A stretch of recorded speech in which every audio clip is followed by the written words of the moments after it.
Welcome to the Public Voice Salon. We are an open dialogue on education, the arts, and social change. And today we have the great good fortune of being with Mr. Brian D'Agostino, who is an author and a consultant and an educator, and we're in his lovely Riverside drive home here with his wife and having some wonderful conversation here, and this sort of intellectual bohemian ambiance. You can see there are actually books on the shelf behind us. We're very concerned on our show with keeping alive intellectual culture, intellectual life in America. I'm an educator also. I teach English, I teach literature and writing. I recently taught a class at NJIT called Speaking, Thinking, and Writing. So these are my interests. And Brian is very interested in education as well. He has a PhD from Columbia University in political science. So we're going to talk a little bit about his book, The Middle Class Fights Back. It seems to be today, if you look at the political situation with Trump, and he's tapped into a lot of the anger amongst the poor and the people who felt forgotten because of the outsourcing of jobs. And it seems interesting because that was always the purview of the left. The left has always cared about the poor and the people, the workers, and now it seems to be a left-right thing. But the middle class fighting back. Let's start with that, Brian. And what is your analysis of this particular election cycle with Trump? Do you think he's dangerous? And also, can we put this in a context of education? You know, in terms of educating for critical thinking. When I teach my students, when I teach English, but I teach from a social justice perspective, we always get in a circle, and usually it's the first time my students have sat in a circle, so they're not used to a democratic environment, and we get them to talk about the critical issues of the day. I bring in articles from the New York Times, and we'll work that into the curriculum in terms of how to think critically.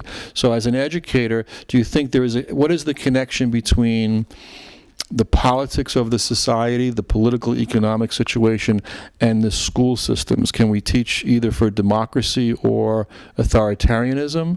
And what grade would you give the American education system today?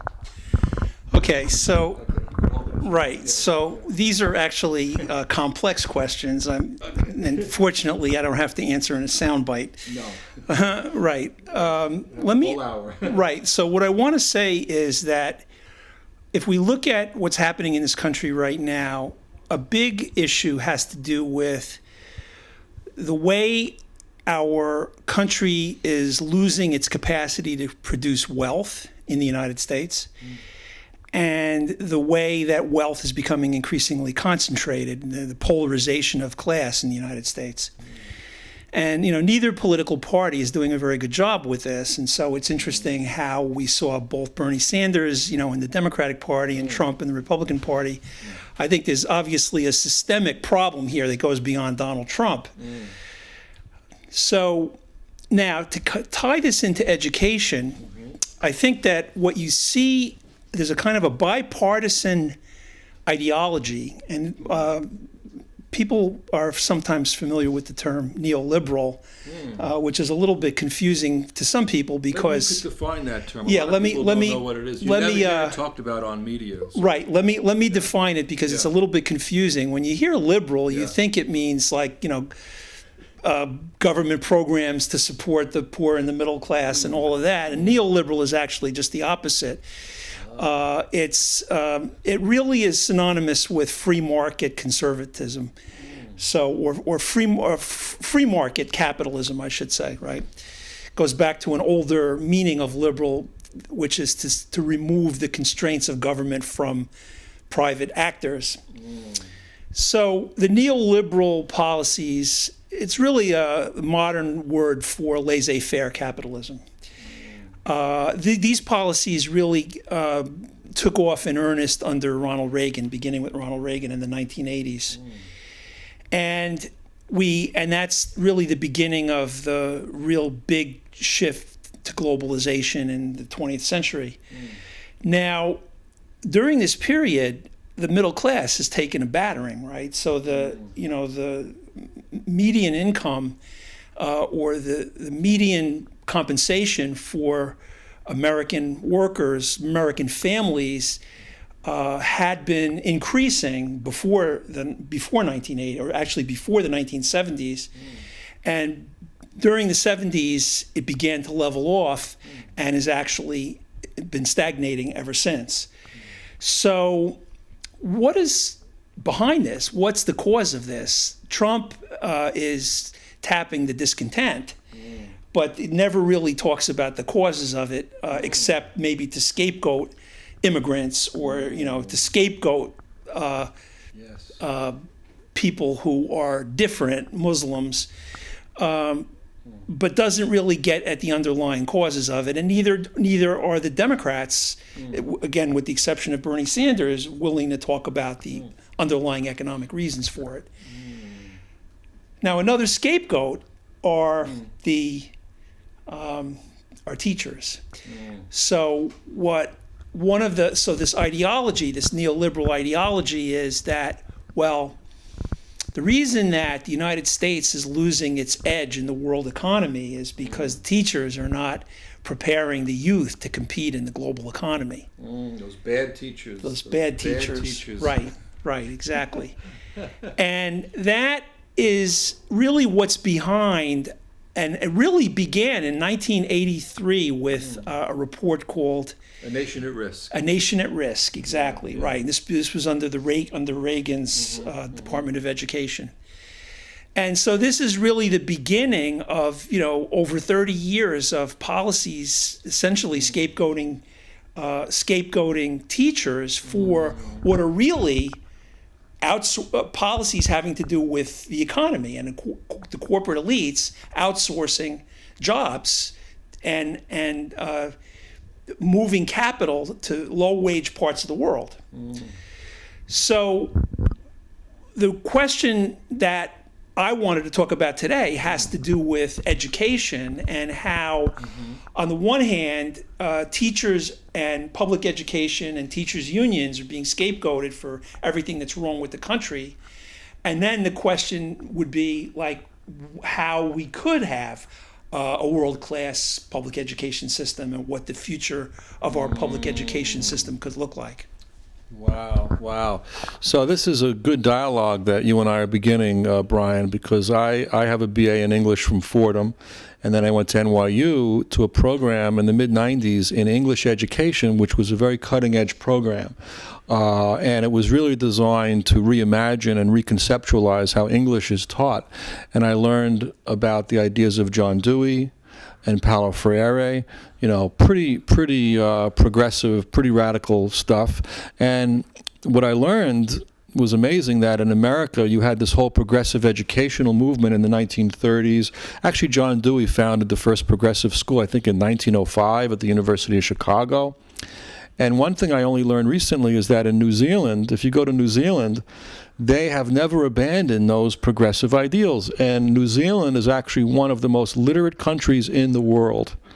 And they teach in a very progressive manner.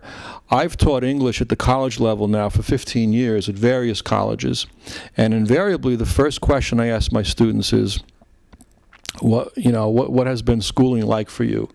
What has it helped you to give you a love of reading and learning? And it's usually the opposite. And I have them write an essay. Tell me who you are as readers and writers and talkers and listeners.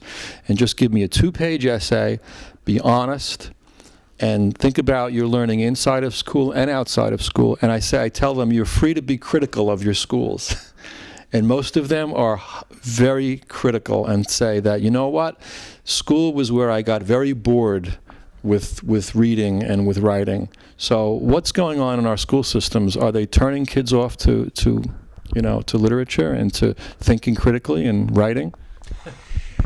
So to answer this question, I have to say there's a disconnect between what educators are trained, or not trained is not the right word, but what educators are We could use train in the sense of professional training. If you look at the professional training of educators, what you learn in a college of education is precisely Dewey and all of this enlightened stuff about how people learn and what is the purpose of education, and it's all designed to basically unleash the human spirit. And education is supposed to be something exciting. It's supposed to be something where people apply ideas, where it's just the opposite of basically being filled up with inert ideas and information that are poured into your head by someone else. That's not what education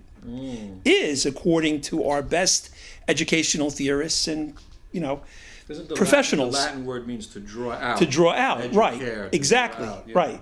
So, left to our own devices, educators would educate. So if you ask the question, why are schools not doing this? You have to look at the power structure. You have to look at the power relations between schools and the larger society. And you have to ask, what's going on? Why is it that, what is tying the hands of teachers? What is constraining teachers from doing what they would like to do and what they know is good teaching? And what you find are that businessmen and politicians and basketball players like Arnie Duncan are essentially have been empowered by the neoliberal regime, okay, which is a regime of business, of corporate power, have been empowered, and lawyers like Joel Klein, who was the chancellor of the New York City public school system. Here's a man who had absolutely no qualifications as an educator or an education administrator, became the chancellor of one of the largest school systems in the world, right? So what's going on here? Well, basically, you have the power elite, you have corporate leaders taking control of the educational system and saying, we have a different agenda than John Dewey and all these guys that you think are really such cool people. Here's our agenda. A couple of things. Let me start with Bill Gates. Go ahead, okay. yes. Bill Gates is one of the biggest education philanthropists in the world right now, the Gates Foundation. And there's a film called Superman. Waiting for Superman. Okay, Yes. It was a 2010 film. And you have a good critique of that. Right, Yes. right.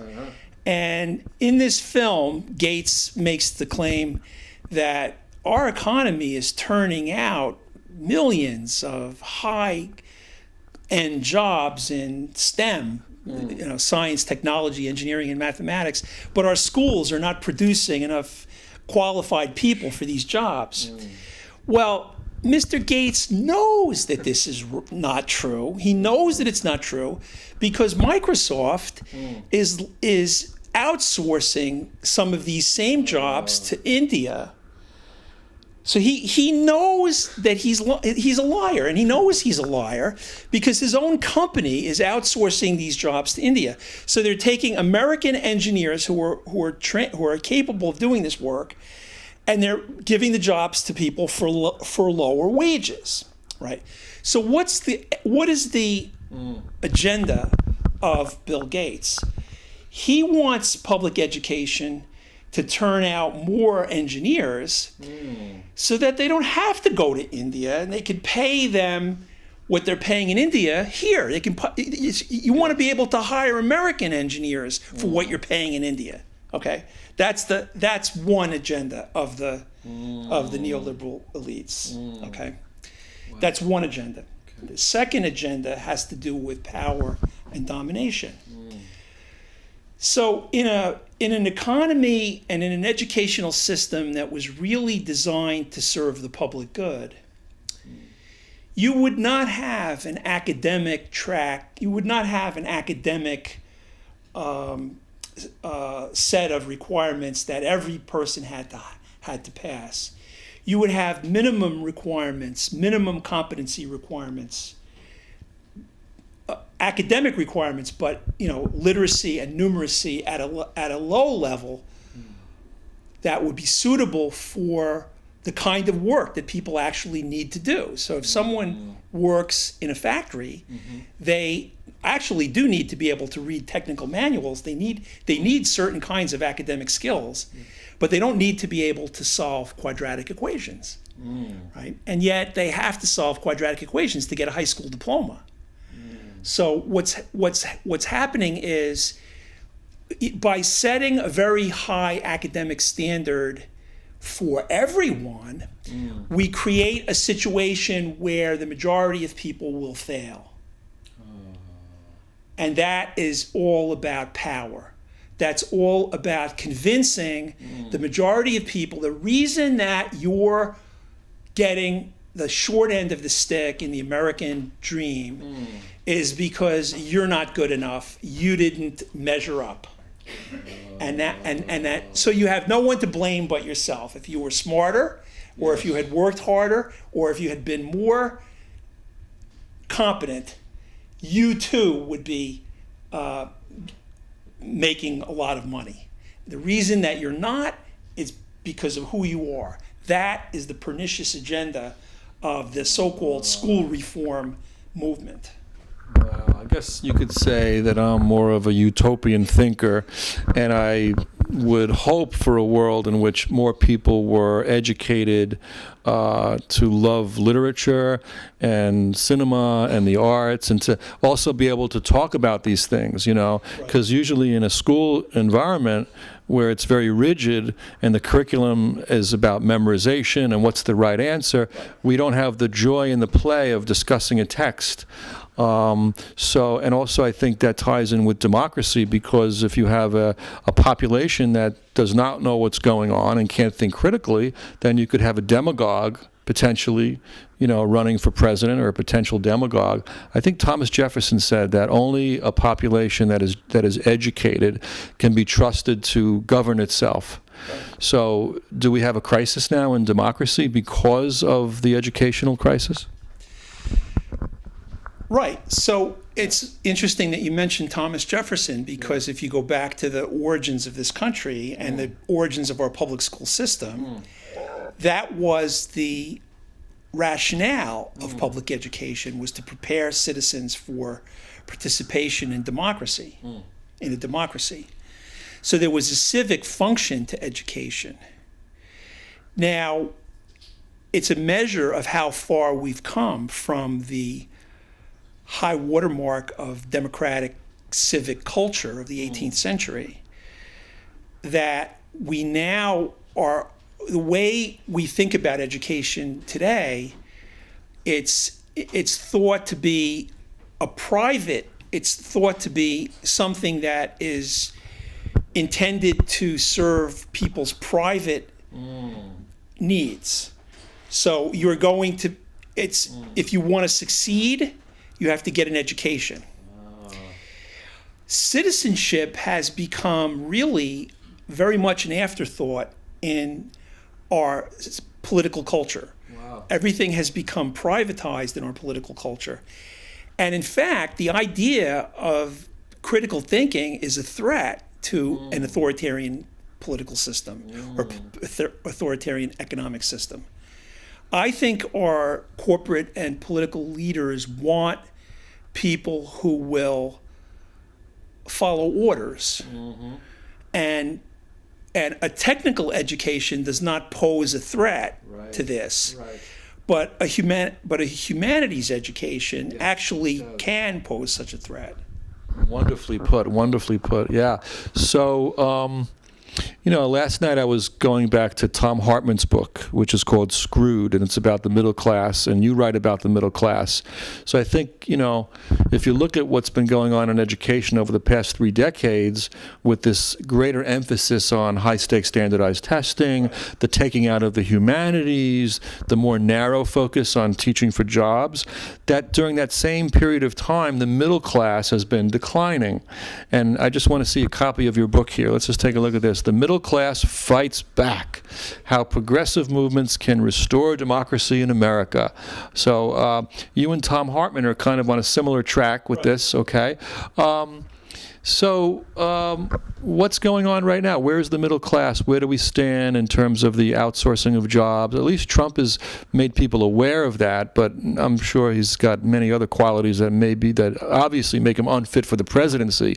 Do you think that there might be a coalition maybe now building between left and right? I mean, the Bernie movement was very exciting.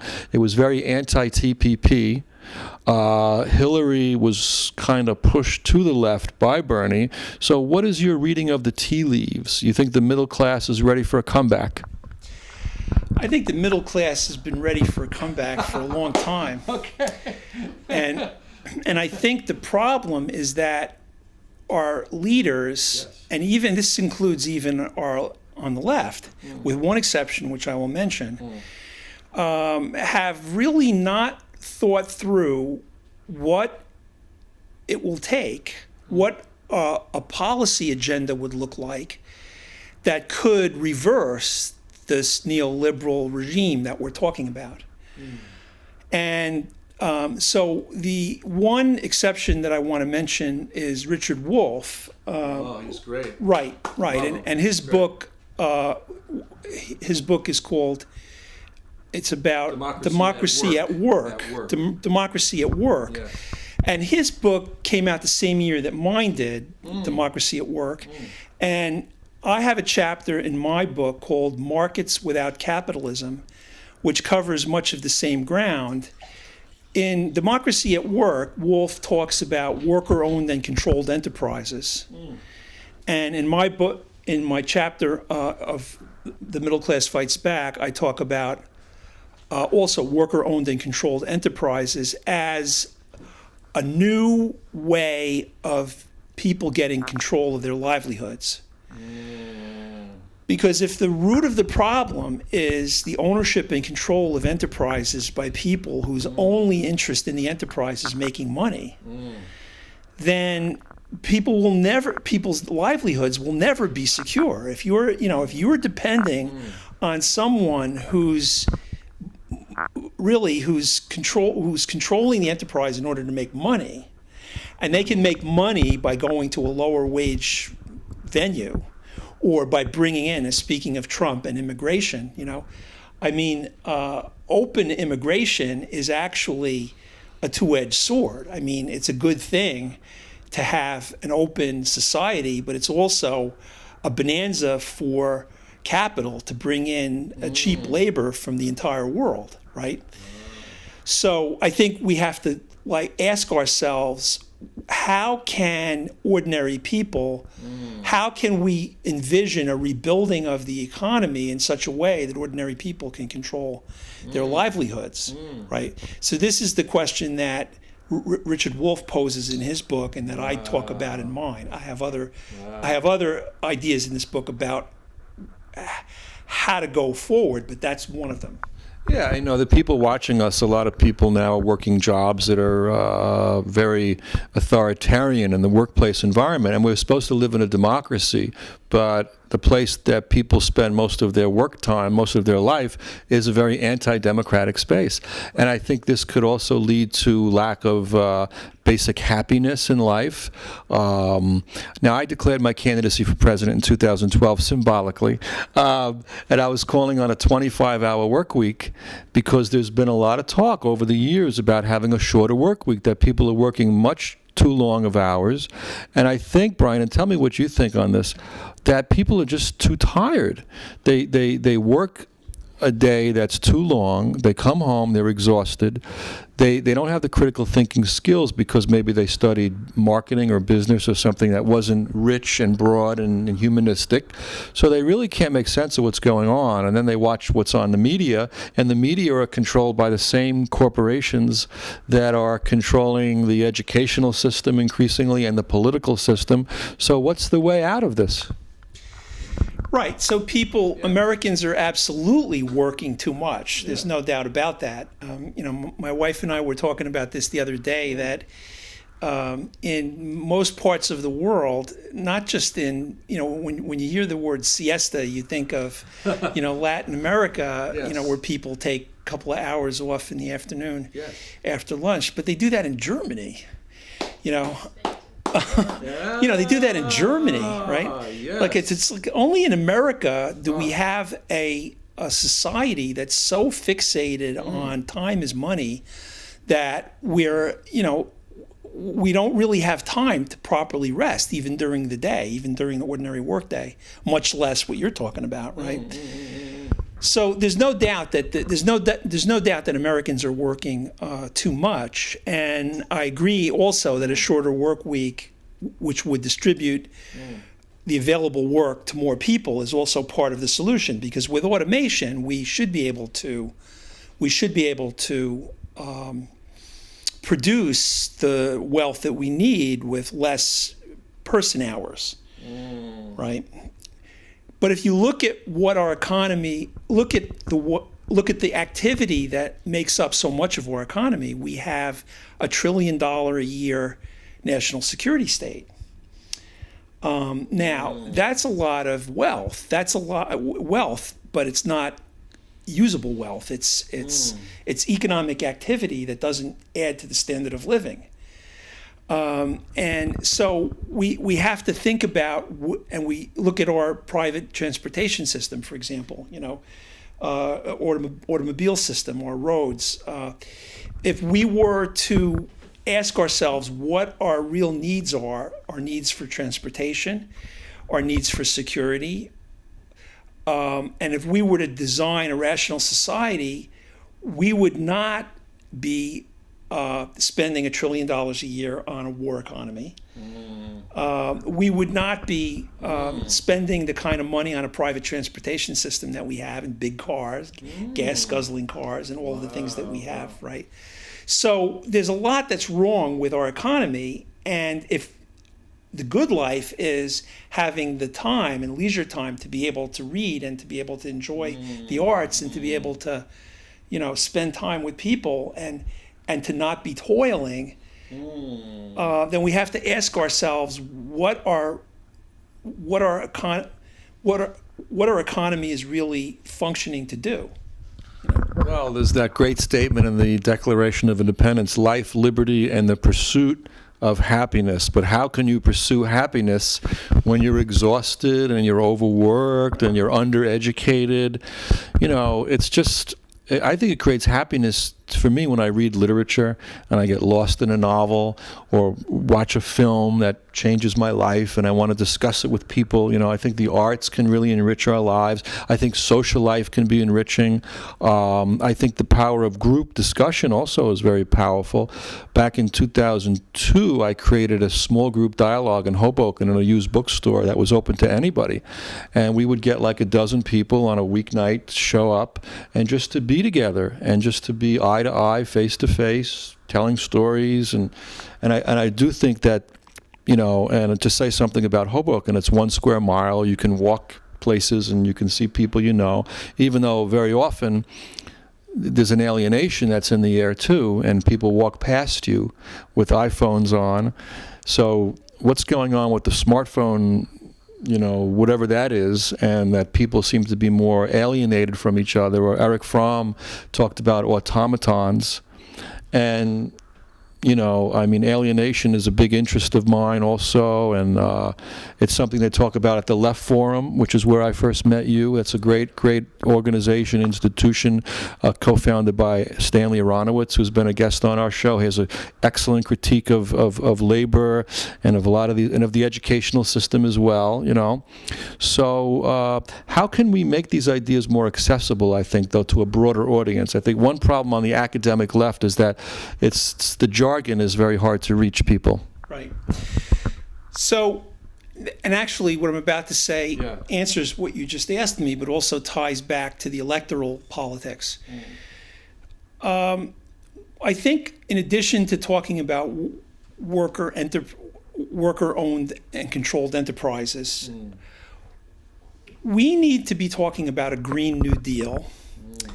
And we need to be talking about, and Bernie Sanders came very close to this, but I think that this is something that is a doable political discourse, because the idea of socialism may sound alien to some people in this country, but the New Deal is something that has nothing but good images for people, right? And if you talk about the arts, why don't we have public funding for the arts on a very large scale? Now, that's something that we had during the New Deal, right? Talk about it, the Federal Theater Project. Right. Yeah. Right.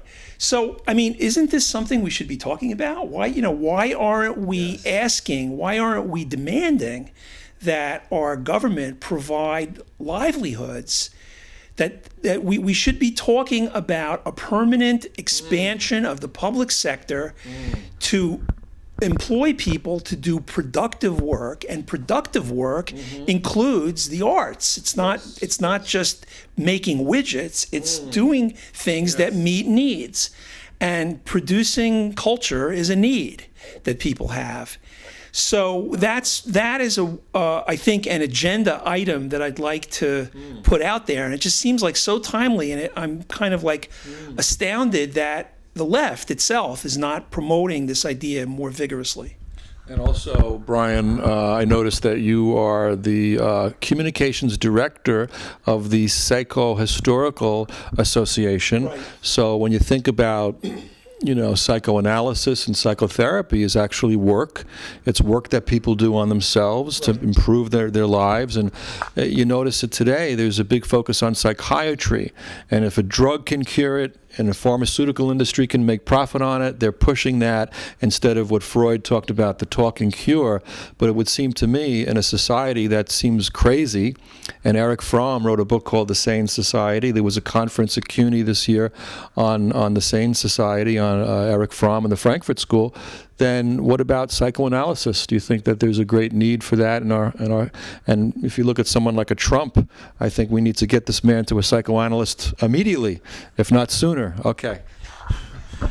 Right. I think that is obvious to many people. And I think that it's a good point that you make about the pharmaceuticals, because that's a measurable kind of it's you can measure the effects of a drug, but it's a lot harder to quantify the effects of talking therapy.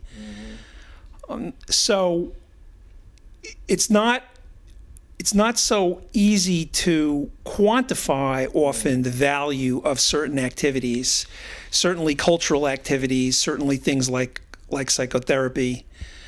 But if we can spend money on things like weapons that we don't need, weapon systems that we don't need, that in the best case scenario we will not use, and in the worst case scenario will create, incredible human suffering and destruction.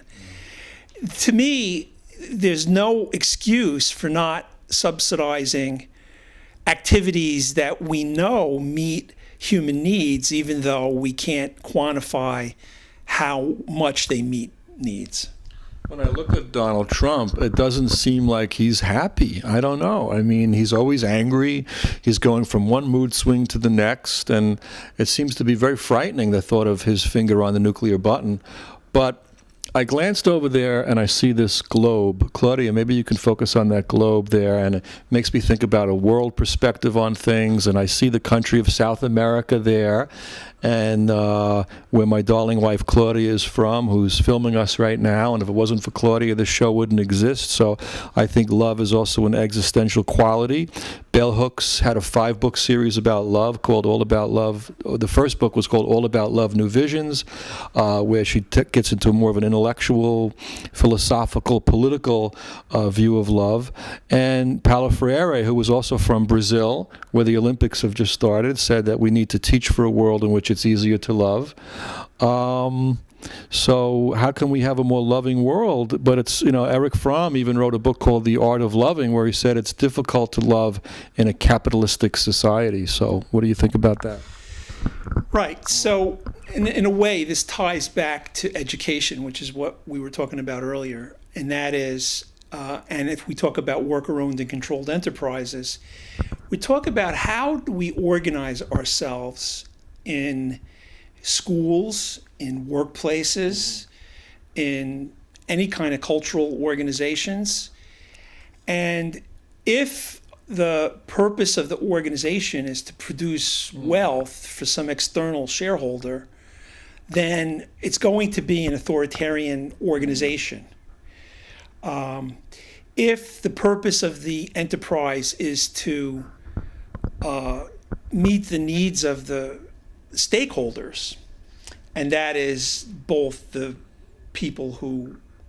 workers, but also in the case of an enterprise, the customers.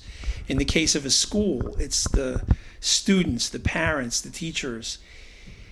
If the purpose of an enterprise or the purpose of an organization is to meet the needs of its stakeholders, then it's possible to organize in a collaborative manner. It's possible to organize schools and workplaces in a democratic manner. It's possible to organize in a way that we listen to people and not try to just regiment people into some kind of a bureaucratic role.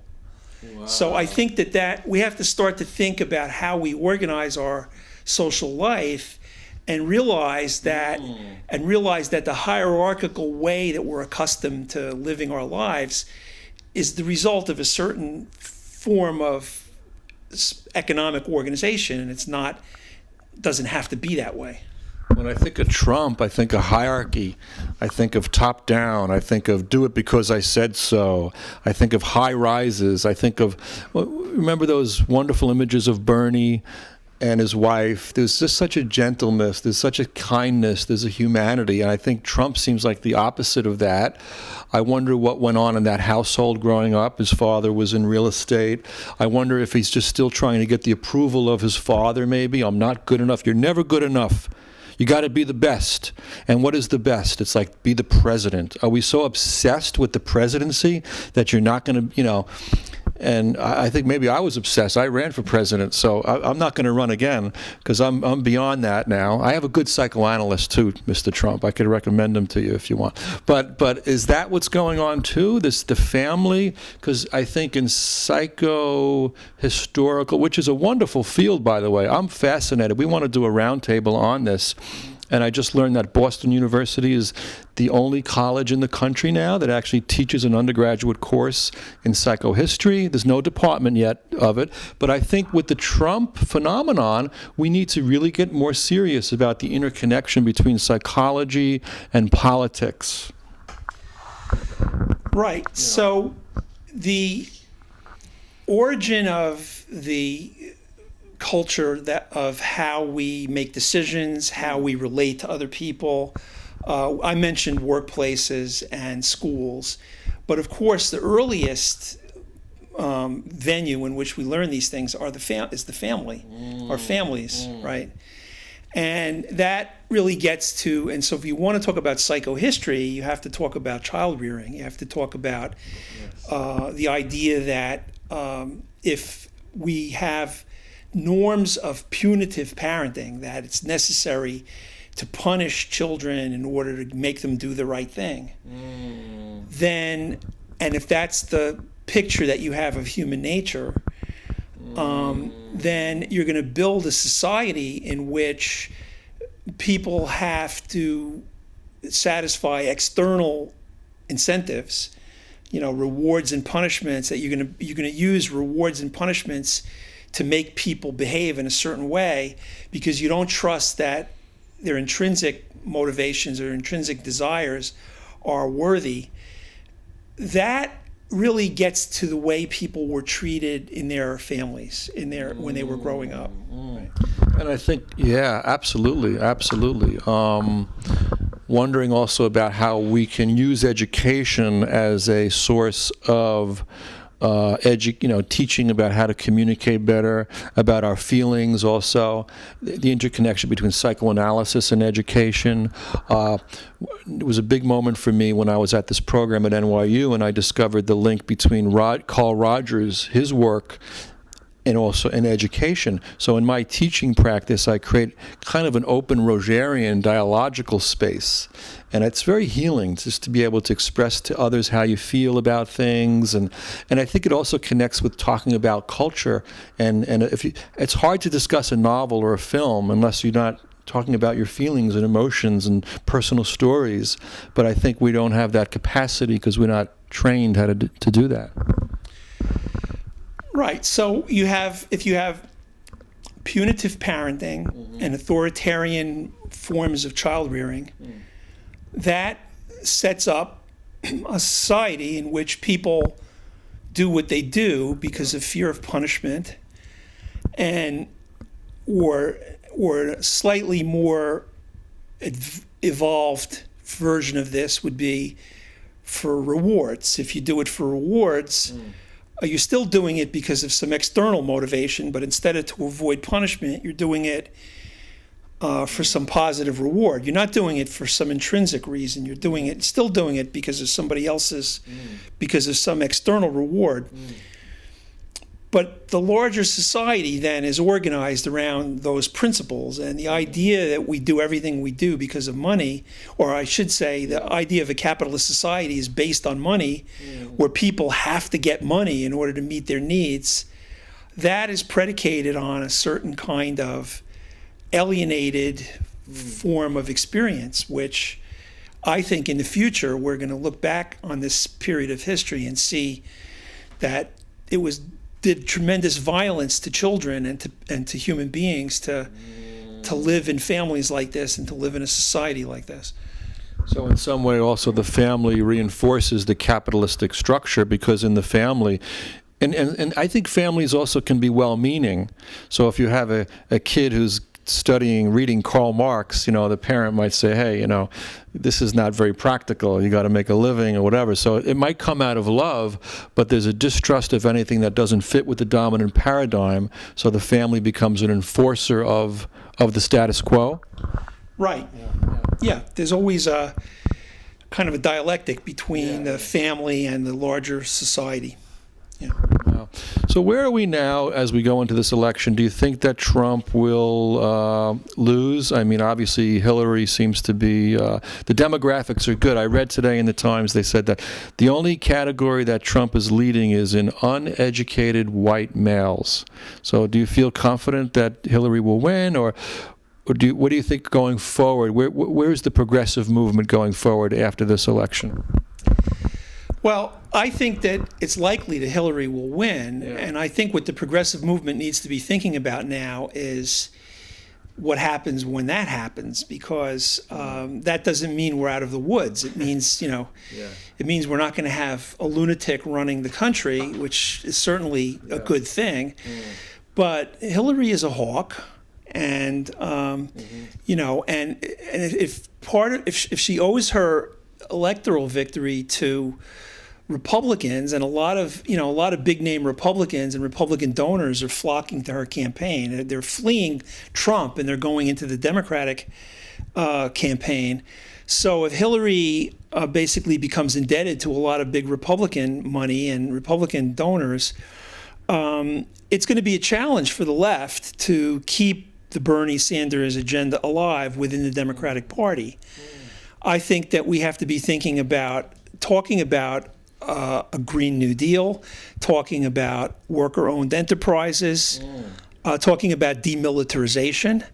You know, if you talk about part of the reason why we don't have a Green New Deal, or we can't talk about a New Deal, is because you can't have guns and butter. If you're going to have a $1 trillion national security state, you're not going to have money for the arts and for parks and for renewing our, public infrastructure and libraries and everything else, right? So we have to set, the left has to be proactive about setting the public agenda, and I think that we can't be complacent that, if Hillary Clinton wins the election, that things are going to automatically go the way we want them to go. Wow. All right, let's get a little more into who you are, because our show is about education, the arts, and social change, but we like to educate people about how we've become educated also, and we like to promote intellectual life and growth, and talk a little bit about your background growing up and what got you into the thinker who you are today. Right. Yes. Well, I actually came from a right-wing Republican family with an authoritarian father who greatly admired Donald Trump. Oh boy. Okay. My dad is no longer with us, so I don't have to worry about not offending him. But when I went to college, when I went to college in 1972, I was a right-wing Republican. Which was where? Columbia College. Okay. And I was a right-wing Republican. Oh, yeah. Wow.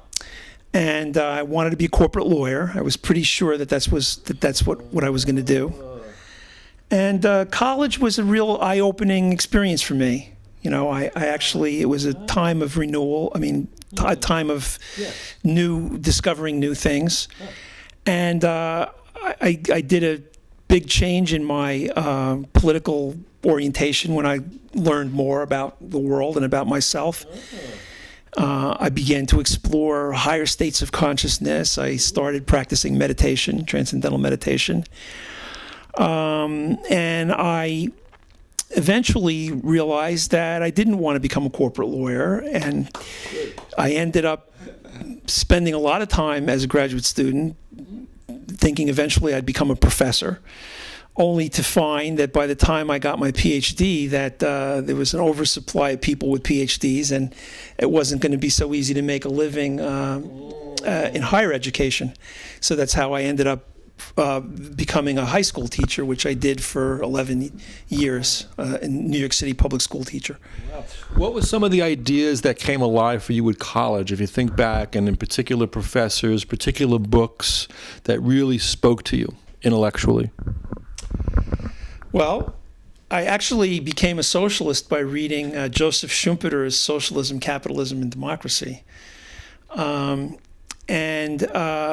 I was also interested in philosophical things. I read a book called The Phenomenon of Man by Teilhard de Chardin. I was actually started off as an English major, and I had a wonderful Shakespeare professor, Edward Taylor at Columbia. It kind of spoiled me because after him, my other English courses didn't seem to be so interesting. But I was a history major as an undergraduate, and eventually moved in the direction of the social sciences because I was interested in what made history work the way it did. What was it like in the 70s in New York at Columbia University? You sort of had the 60s and 70s age of Aquarius was still going on. There was a lot of dissent, and you were studying the humanities, long conversations in the dorm rooms. Was this kind of thing going on? And what about the generation today? Is there a disconnect between that kind of culture, and could that be revived?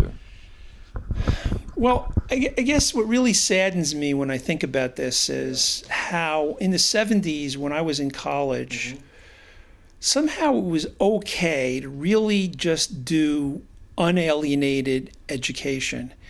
The liberal arts ideal, the idea of going to college and just studying things that you wanted to study there was a lot less of a focus on career. It just seemed like a more, and maybe this was the afterglow of the 60s. I don't know, but I mean, I think I was a beneficiary of an age where I wasn't as hard pressed by considerations of career and, making my mark and having to take courses that would make my career somehow. And so I took courses that opened doors for me.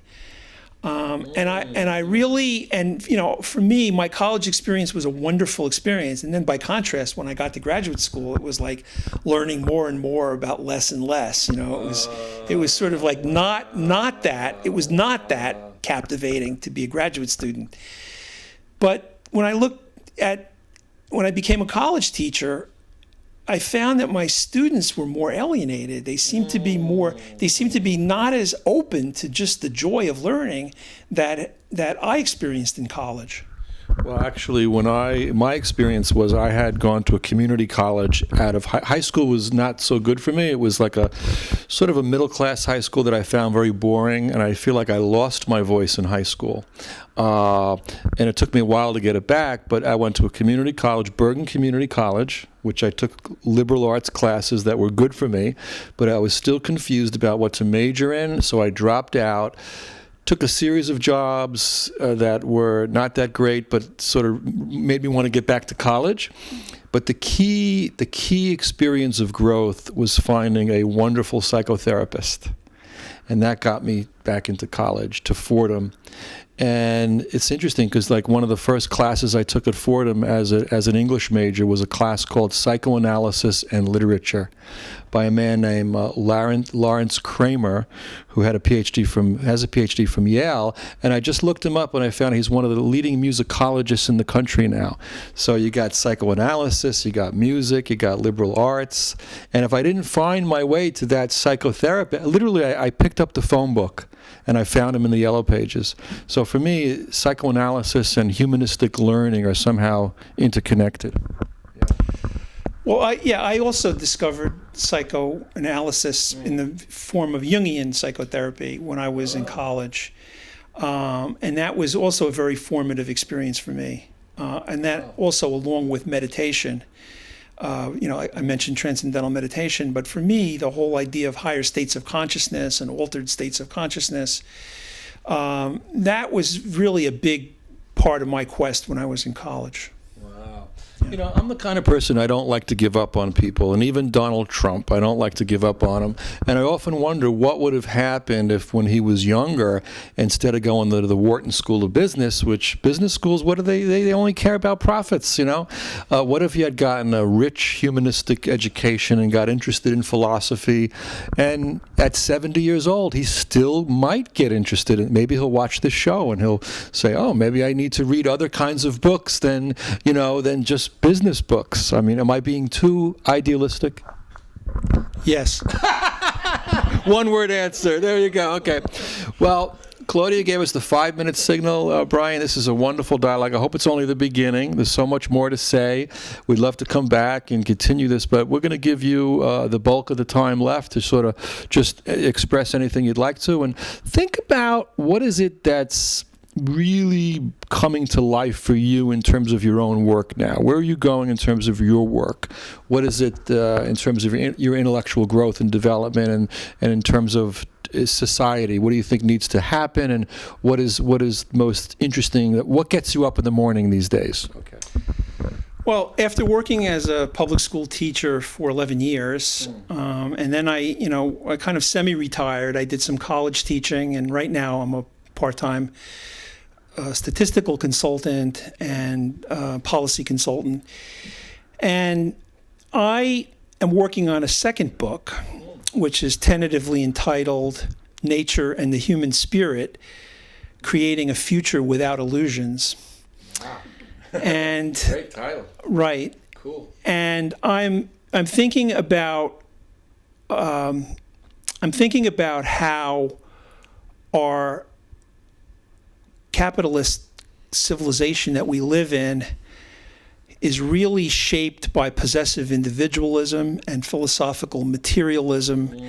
And I'm starting to look at the metaphysical foundations, for lack of a better word, of our society, and how, when we look at all of the ailments of our education system and our economy and all of this, there's a lot of deeper pathologies that have to do with the way we understand reality, or what we consider to be real, what we consider to be important. There's this term, the social construction of reality. And so a civilization that we live in makes certain assumptions about what is real and what is important. And those are the things that I'm working on right now. Wow. Yeah. Wow, well, we have to have you back on the show, and we have to have you in the green room at all times, because we want you to come back, and we are having this lovely soiree here in Brian's lovely Riverside Drive apartment, a neighborhood that has a lot of rich intellectual culture and history, and we call it the liberal Upper West Side, or some people call it the Upper Left Side. Hannah Arendt lived in this neighborhood, I found out recently also, and your wife is very, very charming and bright, and has a background in theology also, so a very intellectual couple here, and Claudia and I are very delighted to make your acquaintance, and again, we hope you do come back, and we wish you luck in your work. Thank you very much, John. Okay. Yep.